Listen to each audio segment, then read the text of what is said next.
So this morning, I'm really delighted to welcome Dr. Matilde Rosina, who's LSE Fellow in International Migration at the European Institute.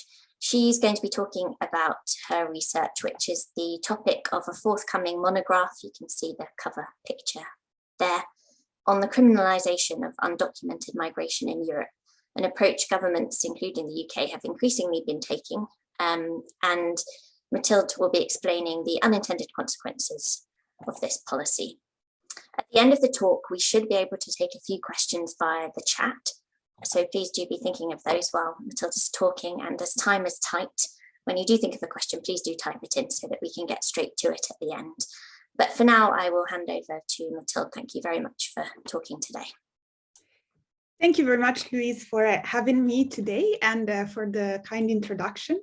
And it's great to see some familiar names and faces in the audience.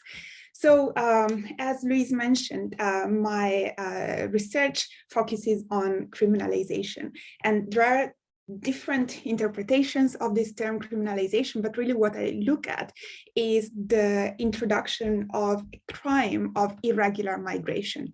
So in other words, being undocumented can lead to criminal sanctions in most European member states. So you can see here a graph, a map of the sanctions of the countries foreseeing sanctions for irregular entry or stay in Europe. And as you can see, basically all member states but two, as of 2014, were considering either irregular entry, such as landing, unauthorized landing by sea or staying over the duration of a visa, as a crime. And this was all member states but two, and those two were Portugal and Malta.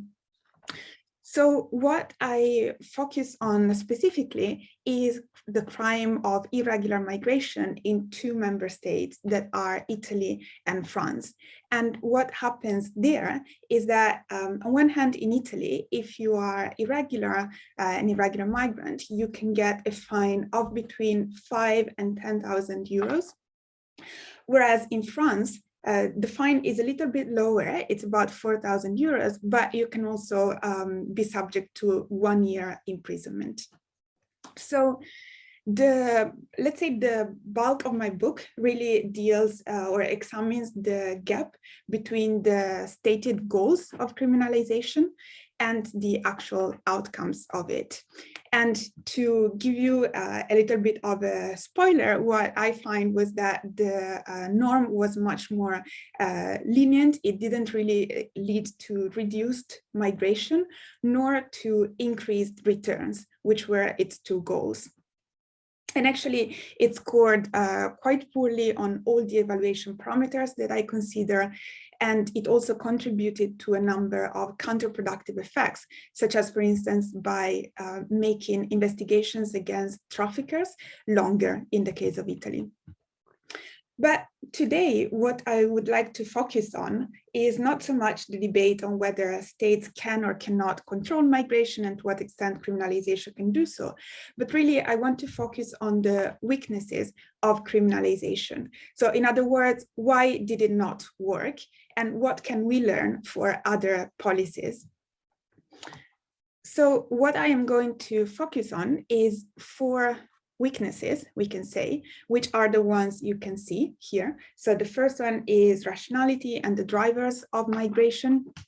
And then I will talk about the balloon effects or substitution effects. I will also focus on the multiple audiences that criminalization targets, and finally on the lack of information. And I will go through each of these aspects in turn. And although I refer to them, of course, in the context of criminalization, we can also think about them as affecting other measures aimed at deterring migration, as I was mentioning earlier. So just to give you a sense of the kind of data that I rely on, what I did was to do over 100 questionnaires with migrants in Italy and France. I also interviewed over 50 stakeholders, including magistrates, judges, police officers, as well as NGOs and journalists.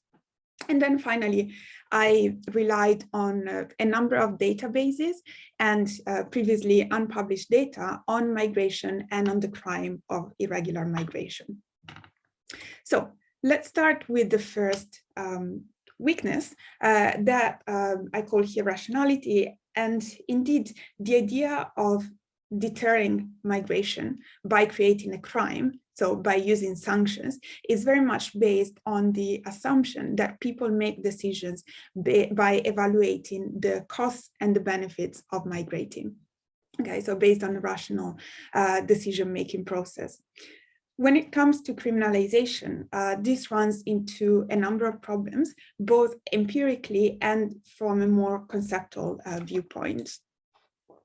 So from an empirical viewpoint, even if we were to agree with the idea of rationality, what the criminological literature finds is that actually the role of the certainty of incurring punishment is much more important than the severity of the punishment itself for deterrence to occur. So in order to discourage a certain action, the punishment needs to be certain, okay? However, in the case of criminalization, this wasn't high, certainty wasn't high. And indeed, implementation was very scarce. So only about 15% of irregular migrants were condemned in Italy between 2009 and 2016. And the figure, I find that the figure drops to less than 4% in the case of France. So there were very low condemnation rates. And also there is evidence suggesting that fines were really never repaid back. Now, what I think is interesting to consider is not only the certainty, right, of how criminalization was implemented, but rather how they are perceived by migrants and potential migrants. And what is very interesting is that some of the interviewees actually suggested that being detained for some time while in Europe is increasingly seen as normal, both by migrants and their families back home. So if this is the case, what it means is that there is really no stigmatization related to criminalization and migration being a crime. So its effectiveness is further reduced. Now, as I mentioned, I think there are also conceptual issues related to this. And indeed, criminalization has the deeper problem that by only introducing negative incentives, it really neglects the structural factors at the origins of migration as related to the deeper globalization dynamics and inequalities. And in so doing, it is unable to address the phenomenon of migration. And indeed, if we think about increasing migration to Italy and France, for instance, in 2011 and 2014, we see really strong parallelism with the outbreak of the Arab Spring in Tunisia in 2011, and then one of the deadliest years in the conflict in Syria in 2014. And here what I did was also to ask the migrants that I surveyed whether knowing the sanctions that are in place made them want to change the way in which they migrated. And interestingly, actually 70% of those who responded, this graph and the ones I'm showing you only refer to Italy for the time being.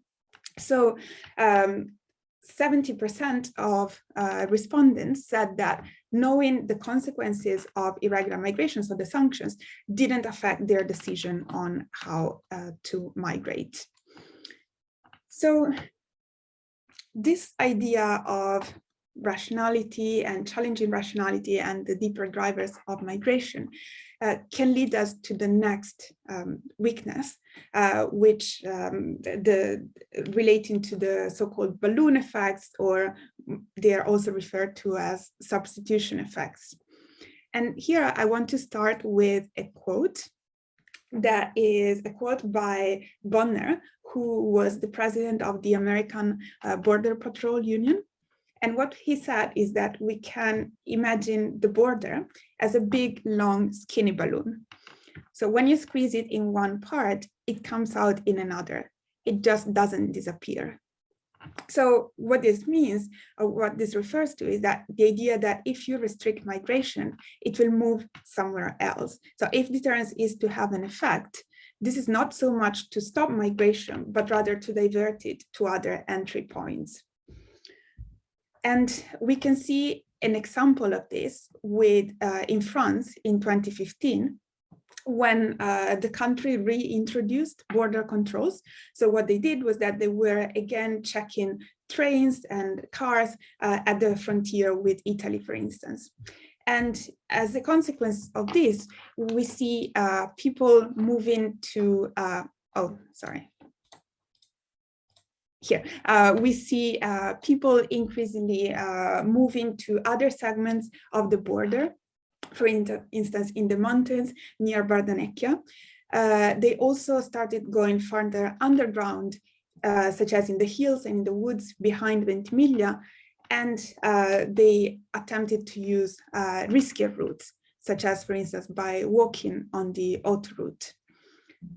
So I think with these balloon effects, we can imagine them as or we can conceptualize them as a shift towards other entry points, right? But also as a shift towards more irregularity.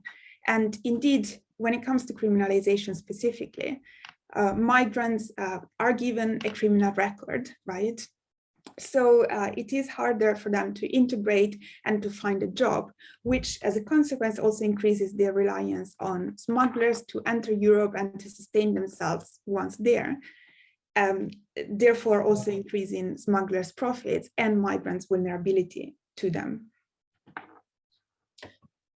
So I want to move on here to the third weakness that relates to the audiences of criminalization. And this relates a little bit more to the discursive element related to criminalization. And indeed, migration was very salient at the time of the adoption of the crime of irregular migration. This was in the 1930s in France and in 2009 in Italy. But it is interesting because in both countries, we see evidence of politicians actually referring to migrants as Trojan horse for security problems. So in the 30s in France, the security problem was potential German infiltrators that migrants may be. Today it is terrorism. So what I think we can think about criminalization, and we can think about it in terms of the different audiences that it targets. So of course, the first one is the potential migrants, right? So the idea is to deter or to discourage them. That's the goal. But there is also a domestic audience, so the domestic electorate. And there, the goal is to show involvement against, in the fight against irregular migration. So in the case of criminalization, I argue that the domestic audience was privileged. And this had two main consequences. So the first one was that the norm emerged as greatly incoherent. So for instance, France was aiming to expel migrants, but instead it made them stay on French territory by keeping them in prison. On the other hand, in Italy, we ended up introducing a highly symbolic norm, which, however, left untouched the irregular market that employs and relies on migrants, and that very often has been found to be a pull factor for migration in the first place. Now, so the first effect was that it was the norm emerged as greatly incoherent, but I think that privileging the secondary audience, or the domestic audience, also contributed to a sort of a spiral of insecurity. And this is evidence from the case of France, because in 2012, part of the crime was abrogated. So they took away the crime of irregular stay, but they left in place the crime of irregular entry. Okay, this was done upon pressure by the European Court of Justice. Now, what happened, however, was that with every step towards decriminalization was paralleled by the introduction of new and stricter measures. So for instance, by taking away the crime of irregular stay, what the French did was also to introduce a crime of remaining in France after an expulsion order. They also strengthened sanctions for the refusal to give one's fingerprints. So we see in a way a sort of an increase in criminalization. And a similar situation happened in Italy, where we had actually a lot of criticism against criminalization from high-level judges, prosecutors, and other important figures.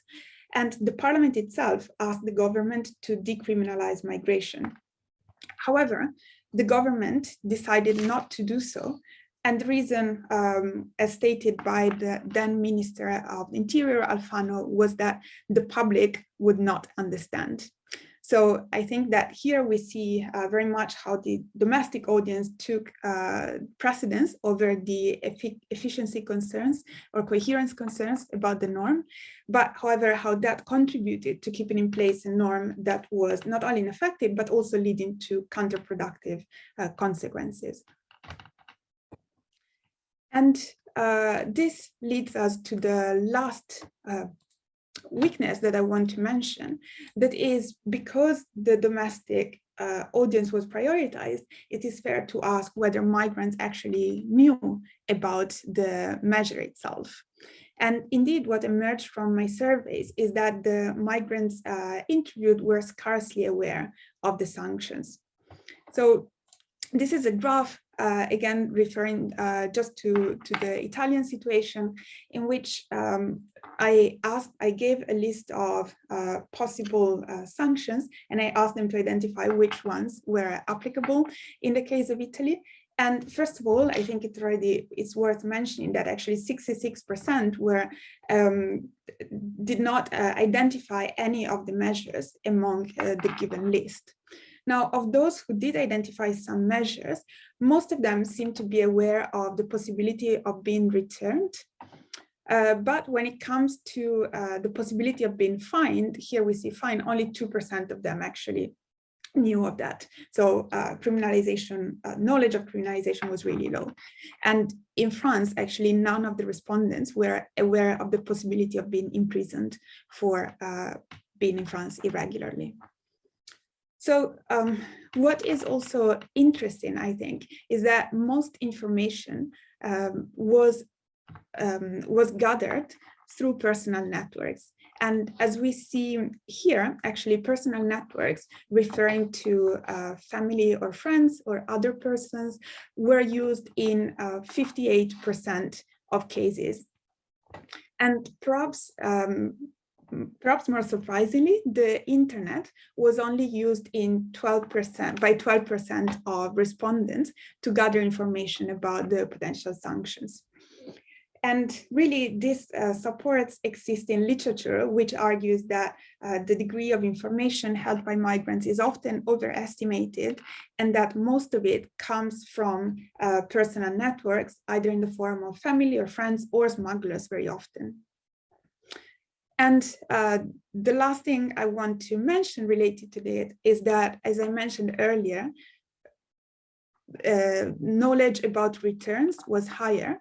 However, it is interesting to see that most migrants only learned about these sanctions once in the receiving country or in a transit country. So only 35% knew about them before migrating. And then all the rest, most of them actually learned about them in the receiving country, meaning Italy in this case. So one could argue that this could be, well, a potential way to address this lack of information could be through the use of information campaigns. And for instance, this is a campaign that's called Aware Migrants, that's run by the organization, the International Organization for Migration, as well as several EU member states. And what they do is they show a number of videos or personal stories told by migrants themselves with the aim of informing and discouraging further irregular migration for people who have not migrated yet. Now, however, I think it's important to keep in mind that there are studies that suggest that people tend to engage with new information, not just passively accepting it, but really by on the basis of the beliefs that they already had. So in other words, those of you who had beliefs opposite to what I've been arguing so far will be less convinced by my presentation today. And so the idea is that even if there was perfect information, I think it could still be questionable whether they would be deterred. And in fact, this takes us back to the first point or weakness that I was talking about relating to the deeper drivers of migration, right? So just to conclude, as I've argued, the criminalization of migration as a case of deterrence was ineffective in reducing migration, and it was also counterproductive, for instance, by lengthening investigations against traffickers, but also by contributing to marginalization, both in Italy and in France. And this was related to a number of intrinsic weaknesses that applied to the case of criminalization, related to the fact that it had a marginal role when compared really to the deeper drivers of migration, but also that rather than deterring migration, it may have incentivized irregularity by affecting migrants' criminal records. And moreover, what criminalization did was that it privileged the domestic audience, becoming not only incoherent, but also making it impossible to, or very hard to decriminalize. And finally, it can be asked whether migrants were aware of this norm. So despite the negative, the counterproductive consequences that criminalization had, really its symbolic and political dimension made it extremely hard to repeal, contributing to what we may see as a spiral of irregularity on one hand and insecurity on the other. And I will stop here. Thank you very much. Thank you, Matilde. I'm certainly persuaded. And while people think of their questions, I'm just going to share a link to the book in the chat, and also a discount code that the publishers have given us. So this book should be out soon, certainly by the 14th of March. Is that right? Yes. So everyone take a copy of that discount code if you're interested in purchasing it. And yes, any questions, please do put them in the chat. Can I ask, have Italy or France made any other steps since you've done the research that you're aware of to reverse those measures, or they just continue as they are?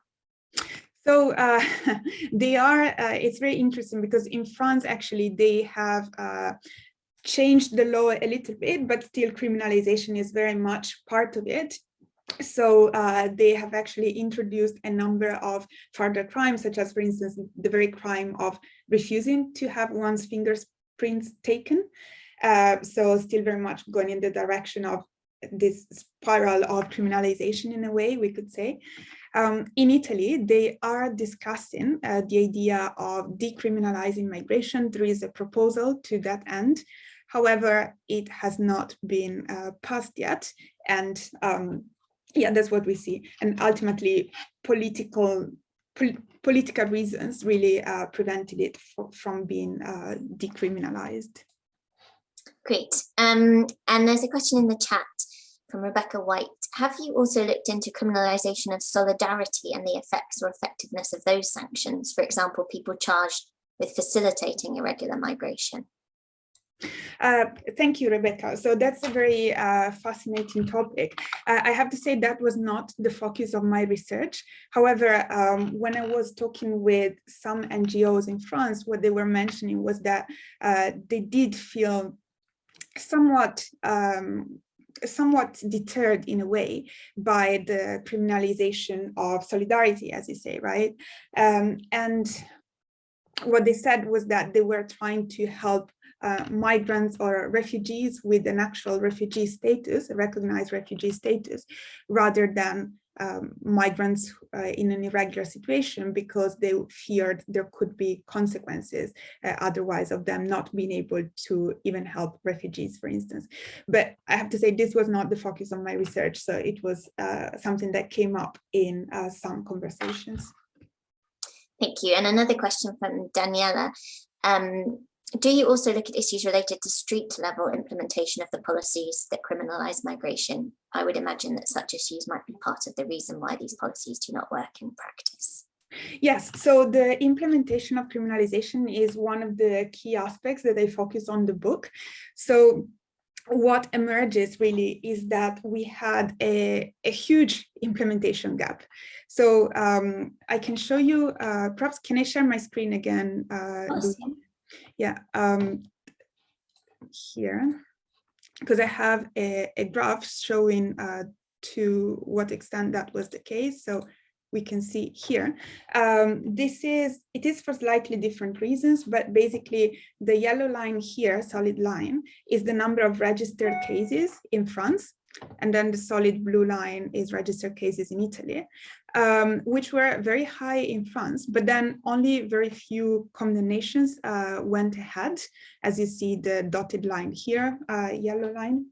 So this was for different reasons in Italy and France, but basically in France, they were using criminalization sort of an instrumental way to increase returns.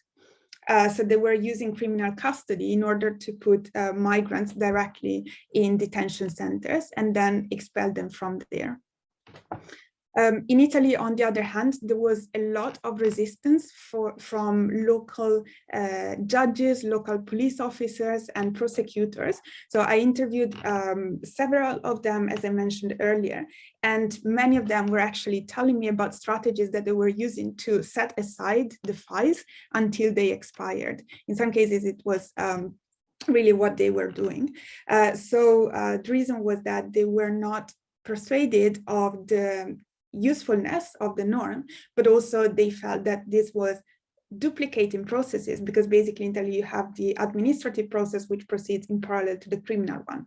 So you have to really duplicate processes in order to, if you were to follow the law.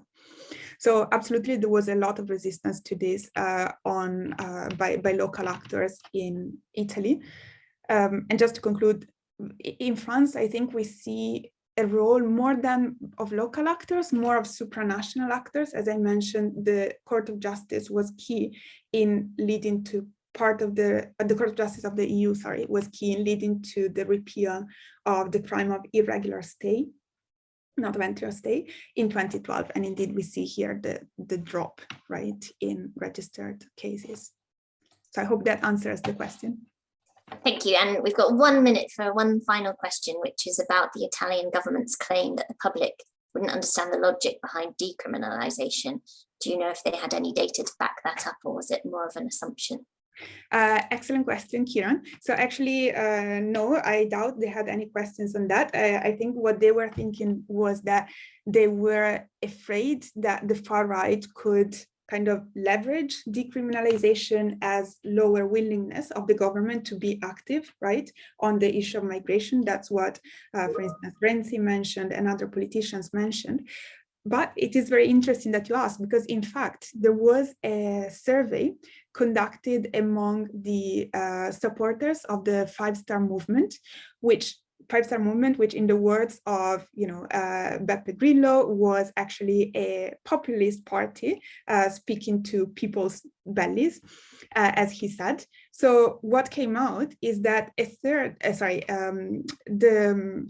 voters of the Five-Star Movement were in favor of decriminalizing migration. So this was in 2014. So actually, even the voters of a populist party would have been ready to do that, but the politicians weren't, I guess.